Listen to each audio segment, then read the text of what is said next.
नमस्कार, vision IAS के news today के इस अंक में आप सभी का स्वागत है। इस अंक में हम आपके लिए लेकर आए हैं यूपीएससी परीक्षा की दृष्टि से महत्वपूर्ण कुछ अहम खबरें। इस अंक के साथ मैं हूं दिव्या तोमर। आइए सबसे पहले बात करते हैं इस अंक की हेडलाइंस के बारे में। सुप्रीम कोर्ट ने कहा है कि ग्रामीण क्षेत्र के लोगों को भी शहरी क्षेत्र के निवासियों की तरह समान स्वास्थ्य देखभाल सुविधा प्राप्त करने का अधिकार है। संयुक्त राष्ट्र विकास कार्यक्रम इंडिया ने समावेशी चक्रीय अर्थव्यवस्था को बढ़ावा देने के लिए अभियान शुरू किया। ओएनजीसी स्वच्छ ऊर्जा की खोज में भारत के भूतापीय संसाधनों का मानचित्र तैयार करेगी। मेथनॉल मिश्रित डीजल से चलने वाले अंतर्देशीय जलपोत के परीक्षण परिचालन का उद्घाटन किया गया। और भारत में किसानों की आय पर कर लगाने की जरूरत। और आइए अब खबरों पर विस्तार से चर्चा करते हैं।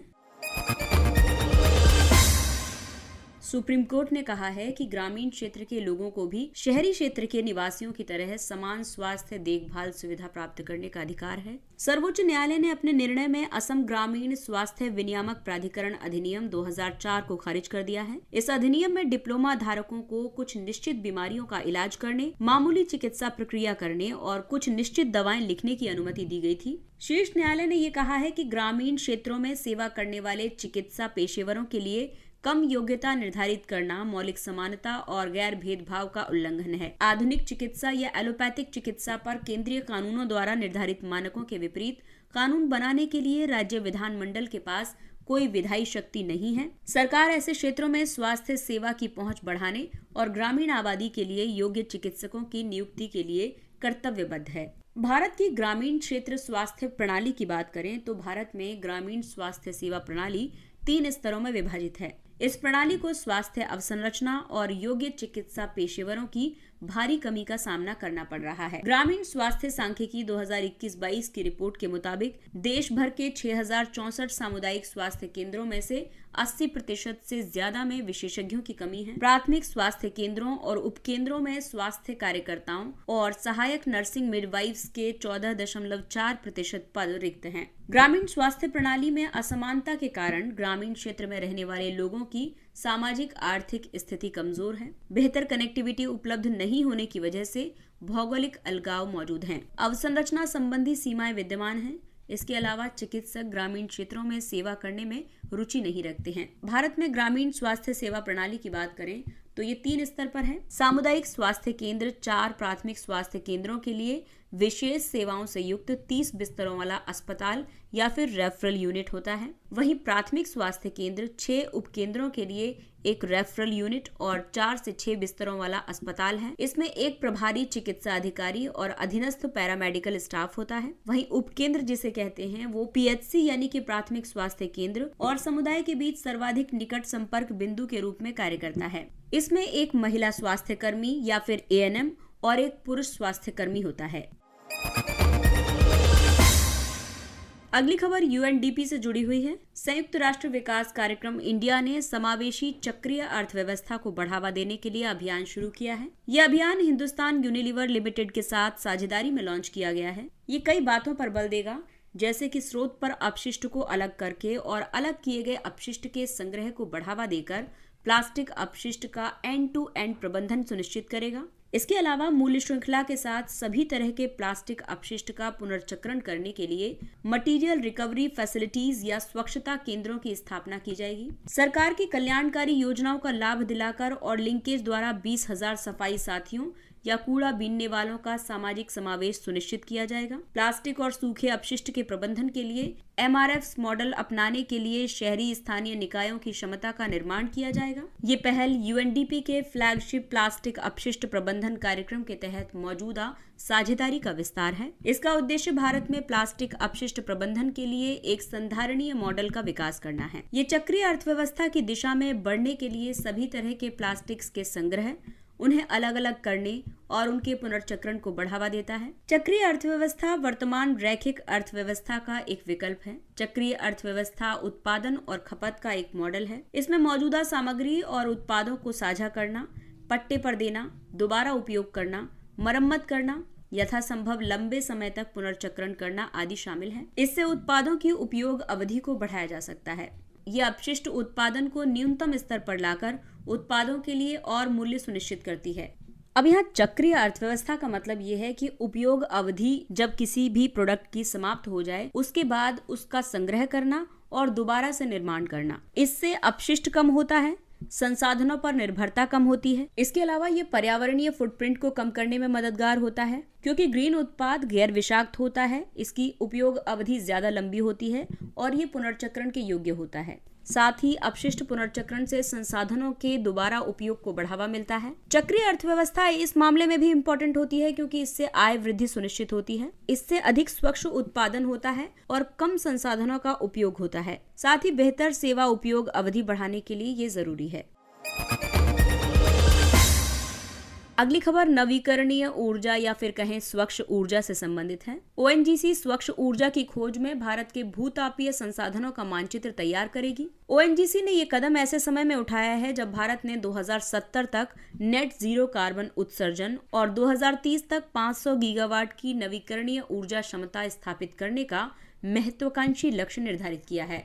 भूतापीय ऊर्जा का ऐसा स्रोत है जो पृथ्वी की सतह के नीचे ऊष्मा के रूप में मौजूद है। पृथ्वी की भीतरी परत में विद्यमान मैग्मा आसपास की चट्टानों और भूमिगत जल भृतों को गर्म कर देता है और इसके बाद geyser, hot springs, steam vents, under water hydrothermal vents और मड पॉट के माध्यम से गर्म जल सतह के बाहर आ जाता है। भूमिगत कुओं के माध्यम से गर्म जल और ऊष्मा को पाइपलाइन के माध्यम से प्राप्त किया जा सकता है और विद्युत संयंत्र में बिजली उत्पादन के लिए इसका उपयोग किया जा सकता है। भारतीय भूवैज्ञानिक सर्वेक्षण द्वारा की गई प्रारंभिक जांच के मुताबिक भारत में लगभग 300 भूतापीय हॉट स्प्रिंग्स हैं। पूर्वी लद्दाख में पुगा और चुमाथांग सर्वाधिक संभावनाओं वाले भूतापीय स्थल हैं। अन्य भूतापीय स्थलों में गुजरात में कैम्बे, छत्तीसगढ़ में तातापानी, तेलंगाना में खम्मम और महाराष्ट्र में रत्नागिरी शामिल हैं। कुल भूतापीय विद्युत उत्पादन की क्षमता 10 गीगावाट तक होने का अनुमान है। भूतापीय ऊर्जा के अन्य लाभों की बात करें तो भूतापीय ऊर्जा कार्बन मुक्त होती है।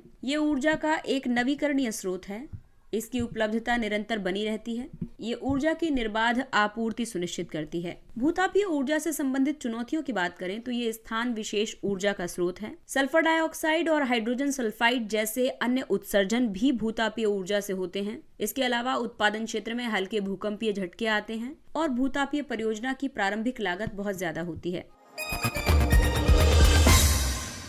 मेथनॉल मिश्रित डीजल से चलने वाले अंतर्देशीय जलपोत के परीक्षण परिचालन का उद्घाटन किया गया। एसबी गंगाधर नामक इस जलपोत का परीक्षण परिचालन गुवाहाटी में किया गया। ये परीक्षण परिचालन फरवरी माह में आयोजित होने वाले भारत ऊर्जा सप्ताह 2023 की तैयारी के क्रम में आयोजित किया गया था। IEW 2023 भारत की G20 की अध्यक्षता के तहत आयोजित होने वाला पहला बड़ा आयोजन है। ये भारत के कार्बन उत्सर्जन को 2070 तक नेट जीरो करने के प्रधानमंत्री द्वारा COP 26 में किए गए संकल्प के अनुरूप है।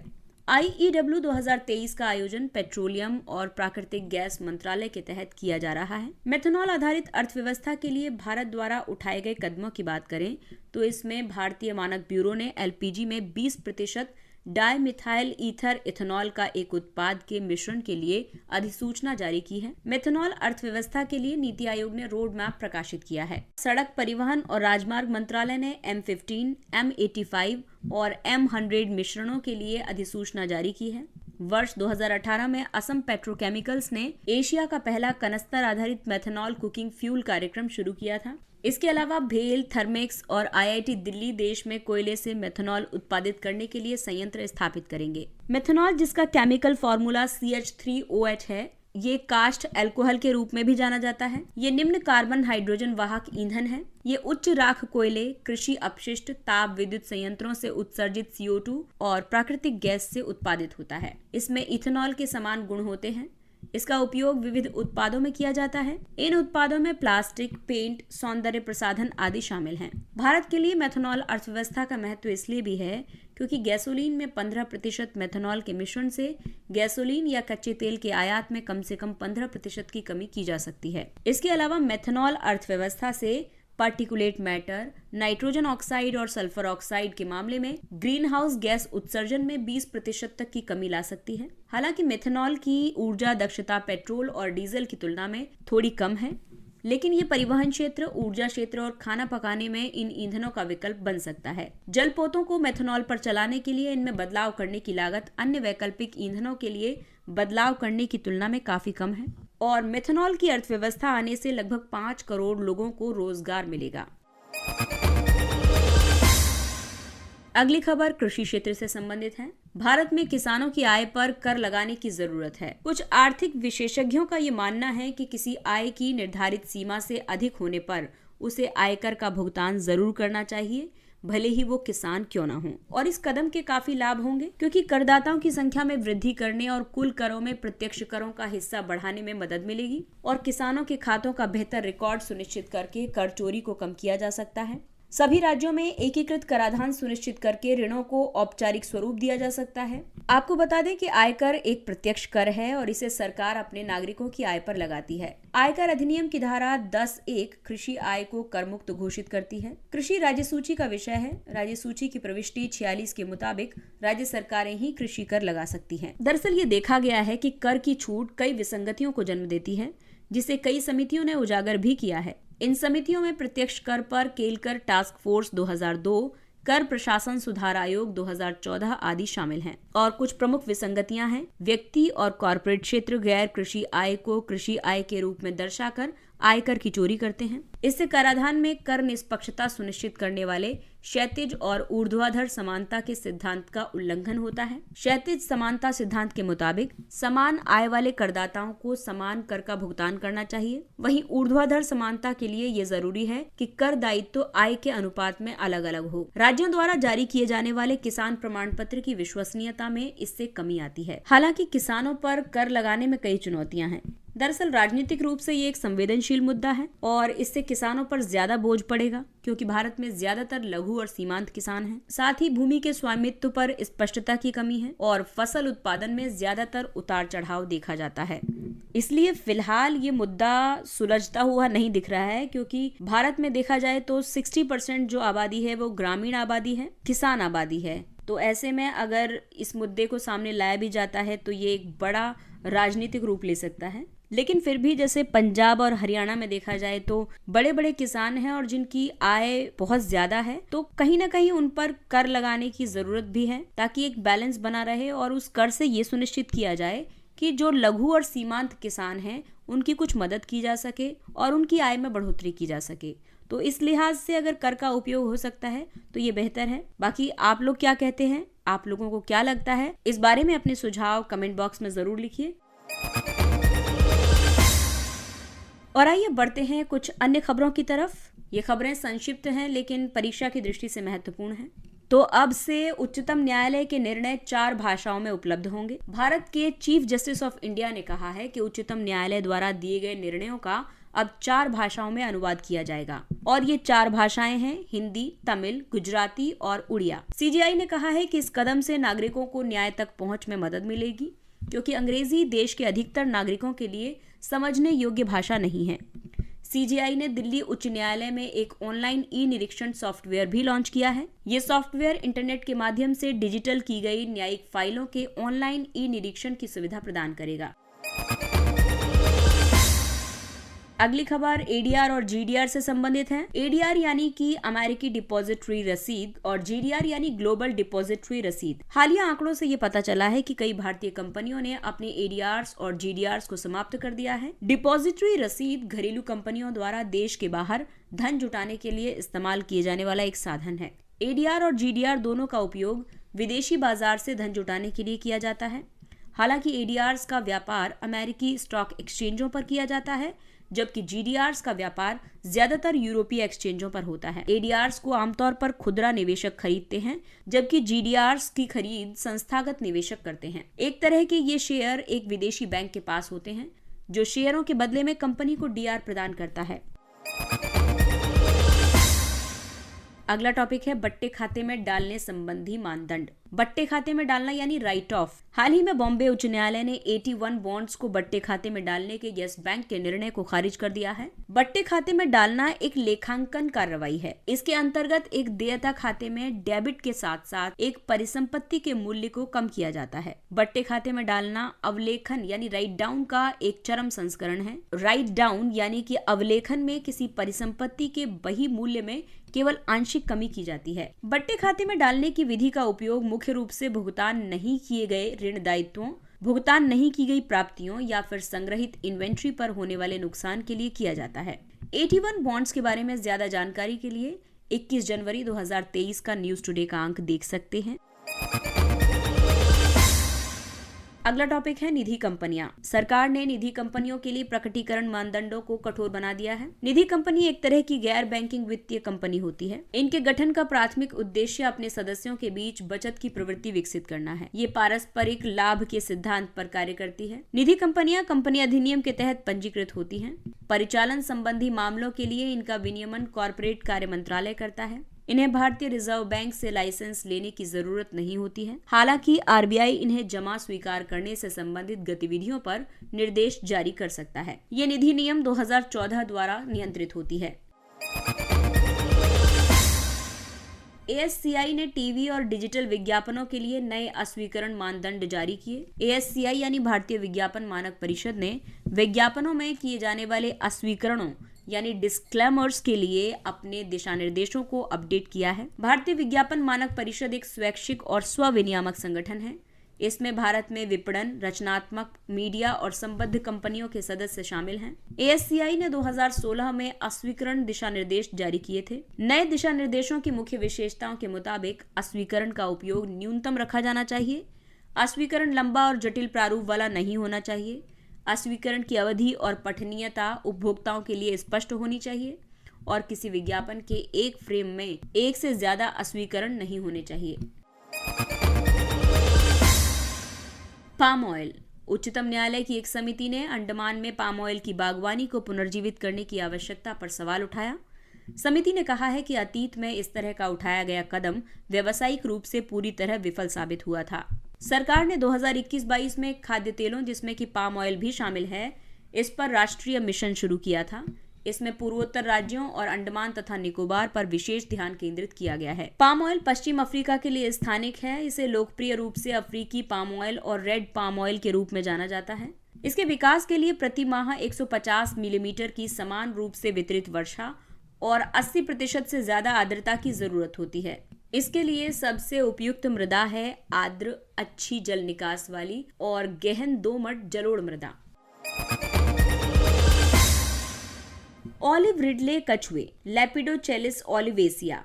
आंध्र प्रदेश के गोदावरी क्षेत्र में ऑलिव रिडले कछुओं के कई प्रजनन स्थलों में इन कछुओं की सामूहिक मृत्यु की घटना दर्ज की गई है। ऑलिव रिडले सभी समुद्री कछुओं में सबसे छोटे और सबसे प्रचुर मात्रा में मौजूद हैं। ये प्रशांत, अटलांटिक और हिंद महासागरों के गर्म जल में पाए जाते हैं। भारत में ऑलिव रिडले ज्यादातर आंध्र प्रदेश और ओडिशा के गहीरमाथा समुद्री अभयारण्य तथा ऋषिकुल्या तट के पूर्वी तट पर नेस्टिंग करते हैं। ऑलिव रिडले कैंप्स रिडले कछुओं के साथ अपनी विशिष्ट सामूहिक नेस्टिंग अरिबादा के लिए विख्यात हैं। इनको अविवेकपूर्ण मत्स्यन नेस्टिंग स्थलों के शरण से खतरा है। IUCN में इनको वल्नरेबल का दर्जा प्राप्त है। वहीं वन्य जीव संरक्षण अधिनियम 1972 के तहत अनुसूची 1 में इन्हें शामिल किया गया है। Doomsday clock. Bulletin of atomic scientist ने विश्व में विनाश का संकेत देने वाली डूम्सडे क्लॉक को मध्यरात्रि से 90 सेकंड पर सेट कर दिया है। इसका मतलब ये है कि विनाश और मध्यरात्रि में अब केवल 90 सेकंड का ही समय बचा है। इसका मुख्य संभावित कारण यूक्रेन में परमाणु युद्ध के बढ़ते खतरे को बताया गया है। बुलेटिन ऑफ एटॉमिक साइंटिस्ट की स्थापना 1945 में अल्बर्ट आइंस्टीन और शिकागो विश्वविद्यालय के वैज्ञानिकों ने की थी। इन्होंने प्रथम परमाणु बम के निर्माण के लिए मैनहट्टन प्रोजेक्ट पर कार्य किया था। डूम्सडे क्लॉक को 1947 में बनाया गया था। ये एक ऐसी घड़ी है जो जनता को चेतावनी देती है कि हम हमारे द्वारा बनाई गई खतरनाक तकनीकों से अपनी दुनिया को नष्ट करने के कितने करीब हैं। इसकी शुरुआत से लेकर अब तक इसकी मिनट की सुई को 25 बार रीसेट किया जा चुका है। BharOS operating system. भारोस एक एंड्रॉइड ओपन सोर्स प्रोजेक्ट आधारित ऑपरेटिंग सिस्टम है। इसमें कोई भी गूगल ऐप या सेवाएं नहीं है। इसे JANDK ऑपरेशंस प्राइवेट लिमिटेड ने विकसित किया है।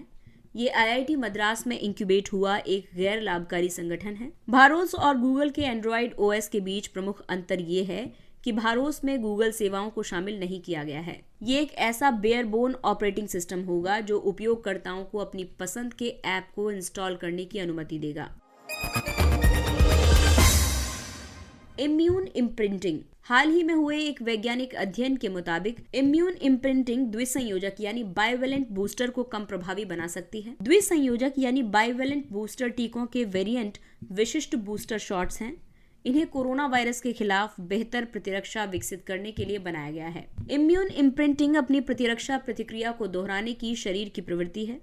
ये संक्रमण या टीकाकरण के माध्यम से प्रथम संस्करण की स्मृति पर आधारित है। इम्प्रिंटिंग प्रतिरक्षा प्रणाली के लिए एक डेटाबेस के रूप में कार्य करती है। इससे बार बार होने वाले संक्रमणों के खिलाफ बेहतर प्रतिक्रिया देने में मदद मिलती है। ये वेरिएंट विशिष्ट बूस्टर खुराक को अल्प प्रभावी बनाती है। इम्यून इम्प्रिंटिंग की अवधारणा पहली बार 1947 में सामने आई थी। और आइए अब चर्चा करते हैं सुर्खियों में रहे अभ्यासों के बारे में। ट्रॉपिक्स, ये भारतीय नौसेना का प्रमुख समुद्री अभ्यास है। इसे 2 वर्ष में आयोजित किया जाता है। इसमें भारतीय सेना, भारतीय वायुसेना और भारतीय तटरक्षक बल की इकाइयां भागीदारी करते हैं। दूसरा है अम्फेक्स 2023। ये द्विवार्षिक रूप से आयोजित होने वाला एक त्रिसेवा अभ्यास है। इसका उद्देश्य तीनों सेनाओं की टुकड़ियों को संयुक्त प्रशिक्षण प्रदान करना है।